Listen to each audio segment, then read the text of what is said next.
Oh my gosh. Hey guys, we're back again really quickly. Don't forget to subscribe. Give this video a thumbs up. Comment below, as I love to read your comments. And don't forget to share this video. So as always, I get a lot of questions and requests for different videos and stuff. And even though I've done videos before, I know that some people don't feel like trying to look all the way back, you know, 6 months back or a year back, trying to figure out, you know, what video had what in it. So this was be really quick, but there was just some few tips that I wanted to give. One, whenever I do rinse my babies off, when they have become either extremely dusty, which my babies don't really get that dusty.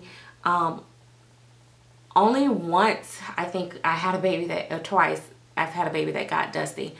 Or they end up collecting, you know, land or whatever the reason may be, and you feel like you want to rinse you want to bathe your baby. I personally, ever since the beginning, I never felt comfortable, even though they said we can put the Johnson & Johnson baby bath in the water. I have honestly before in the past maybe put 1 drop in there, and I'm literally saying like maybe 1 drop just to kind of scent the water a little bit. But for the most part, I just use plain water. I'll put the Johnson & Johnson up there for a prop. But I usually just bathe my babies in straight water. Make sure that you understand that a lot of these videos are just for entertainment purposes, and a lot of the stuff is just props just to make it look more realistic. Never put lotion and oily products on your dolls, period. Reborn or silicones.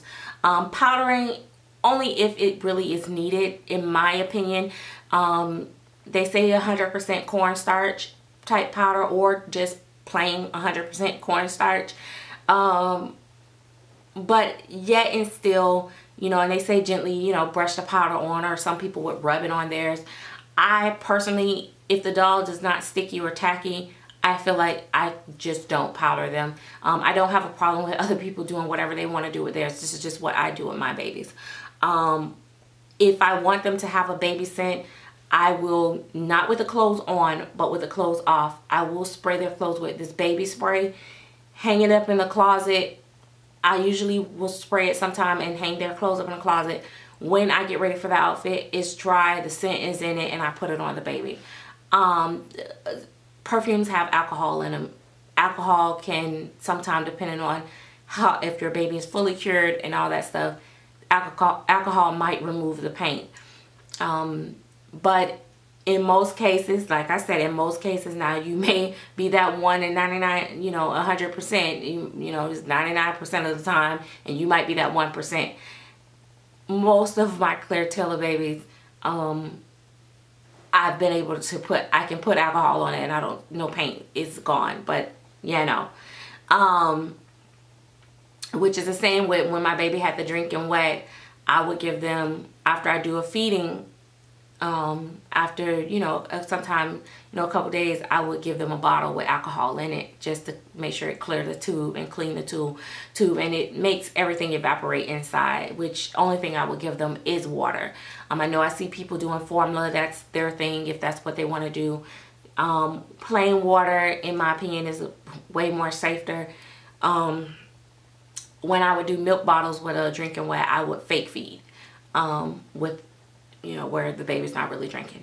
Secondly, the other thing is, I've used KY jelly as of recently. That's something I just started doing because they come home with the babies, to give them like their pacifier and their bottle. It keeps you from pulling on the mouth like this and doing that. It looks unnatural. Plus, you don't want to miss and rip the sides of the mouth. So you do that so that it just slides right in. It works better than powder, actually. Or you could just powder the nipple, but then usually you end up having the white powder residue on the lips afterwards. It looked like the baby just ate powdered donuts or got the white mouth and starving. The other thing is, what else?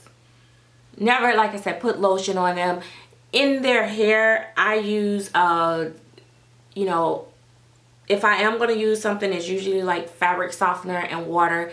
It's okay maybe if you put like a drop of conditioner in it with and water, and water and shake it up a little bit. But I don't use like oily products in their hair. You know why? Because most of the time that oily product, I'm afraid it's going to get on their face or somewhere else in time. And then sometimes, you know, you're doing the hair and then you turn the head.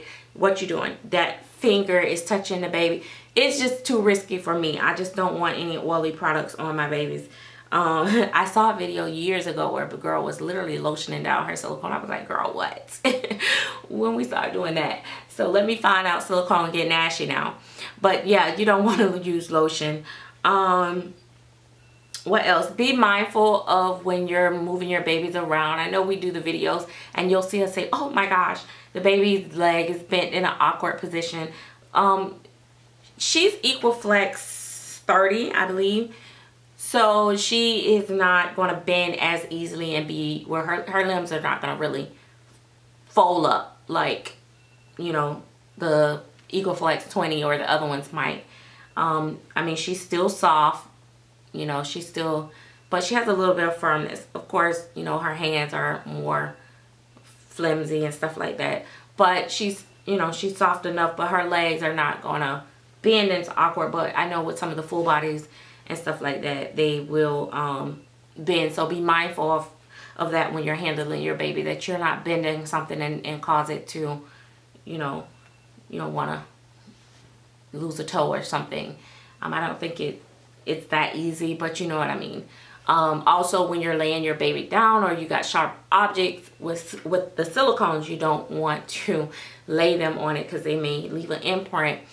Even with your Reborns, you don't want sharp objects around it because you don't want to scratch the paint even with that. And as well as with the Reborns and silicones, please don't use alcohol wipes, those baby wipes. Baby wipes will wear down the paint eventually over time, and it just, to me, I think could compromise the painting. Not as quickly in the silicone as it will in the Reborn, but again, in the silicone, it's all going to be dependent on how well the artist painted the baby and if the paint was really cured, and you know, so it could wipe it right off.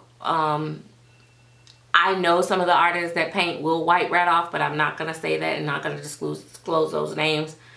But you know, you just want to be careful with that. I just wouldn't use them, just to be on the safe side.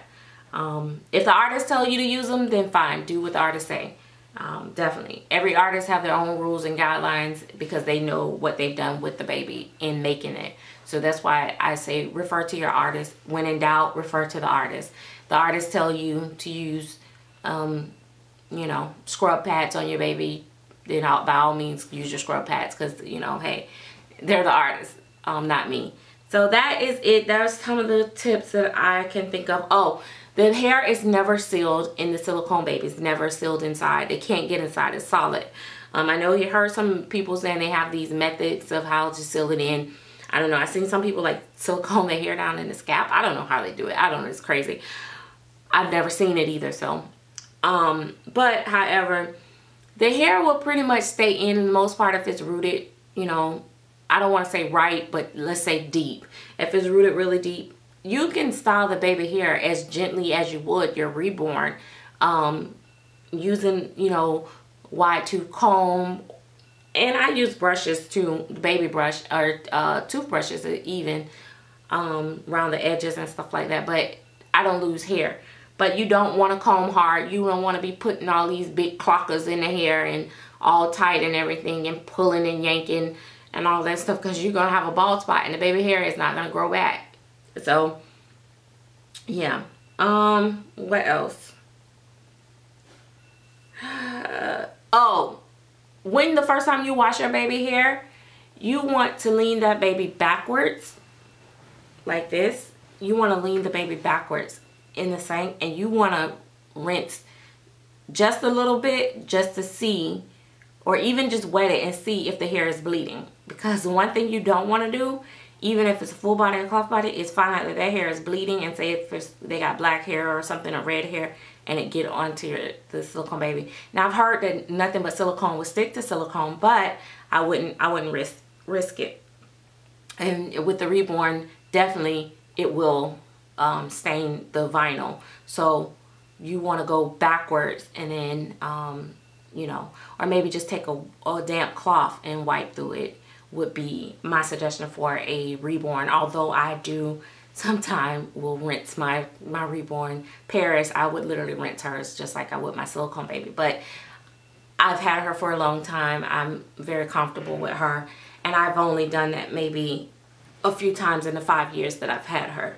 So anyway, guys, that is it. I thought this video was going to be shorter than that, but sorry, I just wanted to get into that. You can wipe inside the mouth, take a washcloth or a Q-tip, and you know, just wipe inside there, you know, get inside the nose, get inside the thing too. And then also the same way, I mean, you know, with drawing it out. And that's it. That's it for now. If I think of something else, I will let you guys know. But again, thanks for watching. And that is it. All right, come on, sugar booger. Oh my goodness.